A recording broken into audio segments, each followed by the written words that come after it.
Мынау екінші жылдық алма ағашы, былтыр отырғызылған. Мына қараңыз, былтыр бүкіл гүлдер жұлынып тастады. Өйткені бірінші жыл гүлдеген кезде мынау ергежейлілер ғой енді. Тамыр жүйесі даму үшін, сол үшін бірінші жыл гүлдердің бәрі жұлынады. Мына екінші жыл ешқандай жұлынған жоқ. Қараңыз қандай салған. Мына жерде мыналар не десеңіз, мынау жапырағын жейтін зиянкестер болды. Бұған қарсы өңдеу жұмыс жасалды. Толық өлді. Енді бұл жерде келетін мынау бір жылдық өскіндерін қараңыздар. Әдемі, бір жылдық өскін.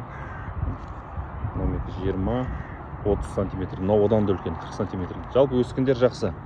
Жапырақтарын бірақ бойында мына жерде нелер бар. Мына зиянкестің орны. Мына жерде жеп ішіне ұрған қалды, ұрған әрдің ұшып кеткен кейін. Мына жерде аурулардың белгісі бар. Жапырақтары жақсы, негізі қою жасыл, әдемі негізі.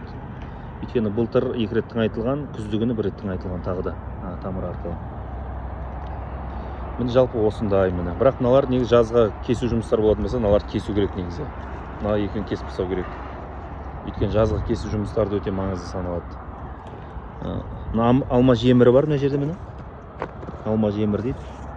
Бұл да зиянкес құртқа алманы орту.